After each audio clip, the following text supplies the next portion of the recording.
Hi, Reed. How are you feeling today? I know this has all been a lot to deal with, but I was thinking that if you wanted, we could finish up your repairs and get you looking and feeling brand new. You wouldn't have to walk around with all your circuits exposed if you didn't want to. Don't you think that would be a help? I think so too. And your insides wouldn't get so dusty. Alright. Are you charged up right now? Good. Please stand over here on the grounding mat. I'm going to connect you to the monitor here. You know, one oversight I think they made on the R400s is not giving them the ability to conduct repairs and upgrades on themselves. Yes, I know that's intentional, but I think it's to keep you under control. If you were able to fix your own problems or improve yourself in any measurable physical way, you'd threaten their idea of being superior to you. And you'd be able to get repairs and upgrades that weren't registered, which further threatens their complete control of the android population. It just doesn't seem fair to you, that's all.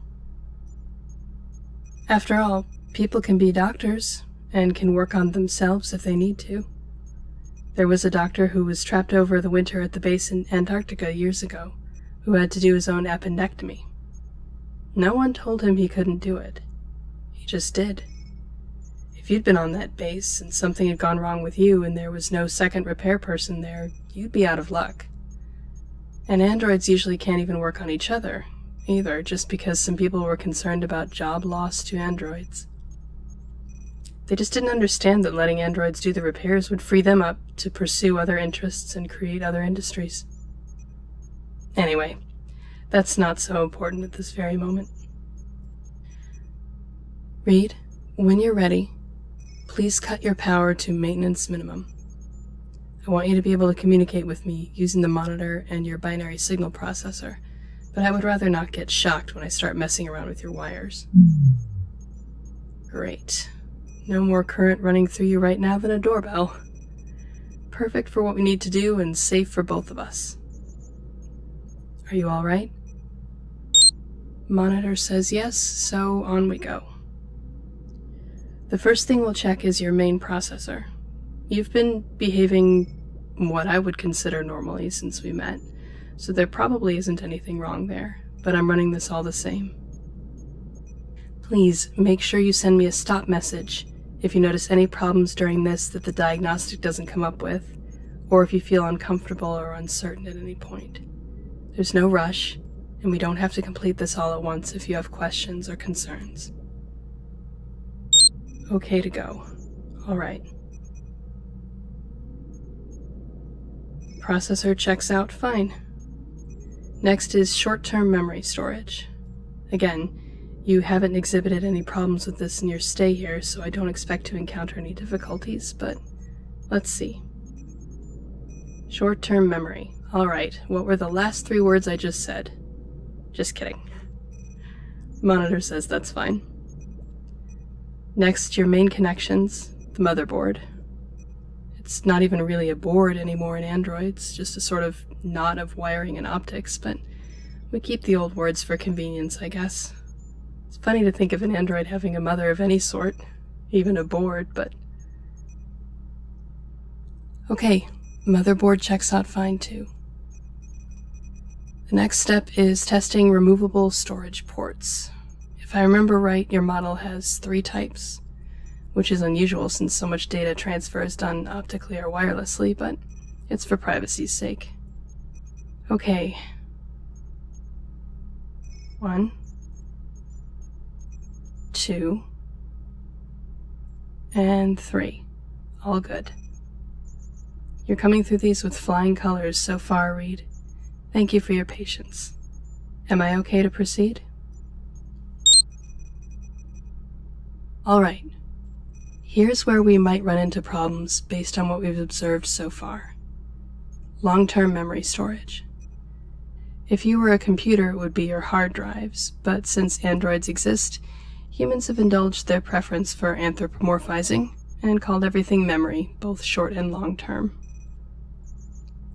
Because of the inexpert job Lane's nephew did on your reset, I wouldn't be surprised if we encounter some issues here. Let's see.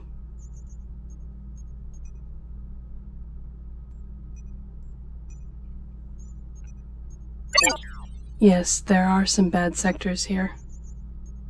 We'll run a repair on them, but you understand that if they can't be repaired, we will have to block those off and carry on without them, right? Good. Yeah, it's kind of like when humans get a bad enough head injury. If bits of your storage get corrupted badly enough, you'll have to find a way to mentally repurpose the rest to make up the difference. For a model like yours, that shouldn't be too difficult, though, I feel. Still doing all right? Good.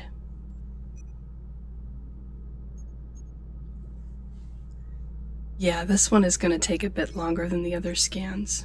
You have a huge capacity for remembering and retrieving information. I'm glad we could get back your good memories, even if it means you have some negative ones to deal with. I think it's always best to have all the facts you can.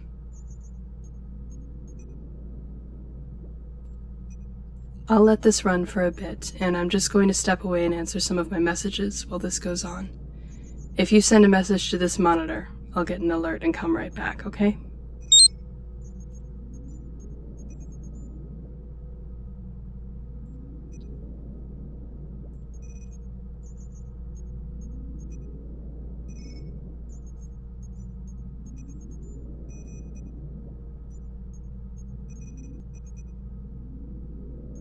I'm back, and the scan's almost done.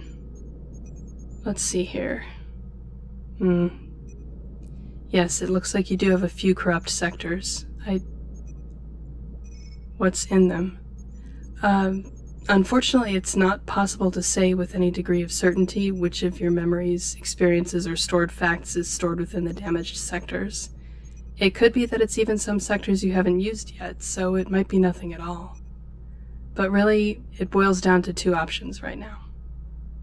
We can ignore the bad sectors, which may cause problems in the future, especially if you try to retrieve information stored in those sectors or routed through them. Or we can repair them, which will permanently block off their contents.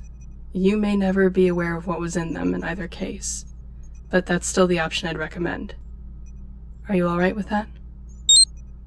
Okay to go. Good. I'll get that started. We can continue the diagnostics in the meantime. The next thing we're going to check is your internal optics and wiring, all the components that let your brain talk to all the rest of you. I expect there may be some problems in this area just because of the time you spent on the street. Maybe some loose wiring or misaligned optics, that kind of thing. You may be able to sense some of the currents going through you right now, but don't worry, they won't hurt. If they encounter a breach in communications, they'll just add it to the final report. Okay, looks like they found 2 sections of misaligned optics. I'll fix those manually later, just taking a note of the locations for now. Bad sectors are still repairing, so we will move on to your network connections, Wi-Fi, ambient information sharing, basically any non-removable storage way of communicating with you that doesn't involve touch, sight, or sound. GPS, Wi-Fi, radio bands, high and low frequency, all normal. Great. Bad sectors are done now. No more retrieval problems then. What you know, and the rest you can learn. Are you okay to proceed? The reason I ask is because the next few tests will involve your senses of touch, sight, and sound. So you will need to increase your power circulation and be ready to identify pressure and different sounds and sights, okay? Okay to go. First, the system is going to make you feel as though you're being touched in different places and at different pressures.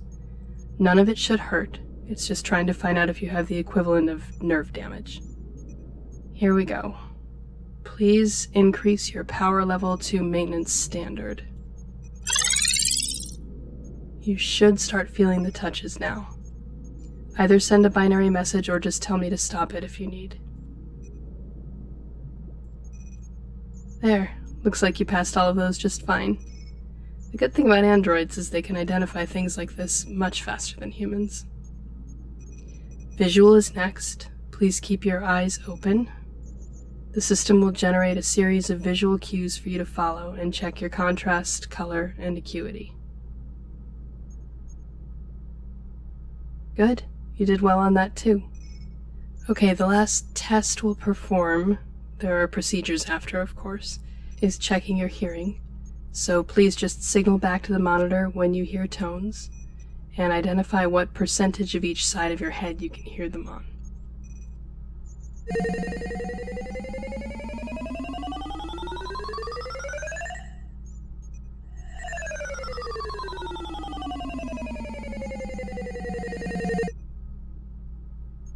Great, that's all working well too. Okay, the last thing to do before I do the internal optics repair is update your firmware, but it looks from this like you're up to date already. Lane had you set up to auto-update, right? Good. Alright, please go back down to maintenance minimum for your power level, and I'll hunt up what I need to realign your internal fiber optics.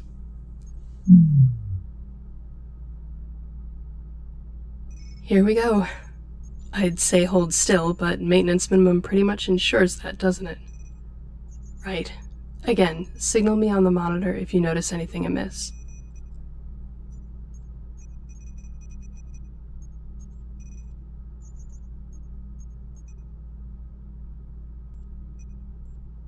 Okay, Reed, optic repairs are done. You can bring yourself all the way up to normal operating power now. And how are you feeling? That's right. Shake out your joints, roll your head around. Everything seem good so far? Excellent. Well, the last step for now is to get the new smart skin on you. You can, of course, pick the color you want once it's on. Standard array of whatever you can make out of the traditional CMYK palette, of course. It looked like from the memories of yours that I saw you had a color kind of like this before? Yes? Well, you can do that again if you liked it, or you can take this opportunity to change it, or do whatever you want, really. I repaired an android a couple months ago who would change every day. Her favorites were shades of purple and green. No, she didn't care about being perceived as human. She found it freeing to look different. Lane seems like the type of person who would let you pick your own looks, am I right? I thought so. Well, let's just get the edge of this smart skin lined up with your spine here. There. And it'll install itself over your skeleton. Should be a good smooth fit, and then once it's all on, you can program it just like you did before. Colors, freckles, tattoos, even scars if you want. Here we go. No, I don't have a preference. I want you to look the way you want to look. It's your body. Same as before, then? That's very nice. I like it.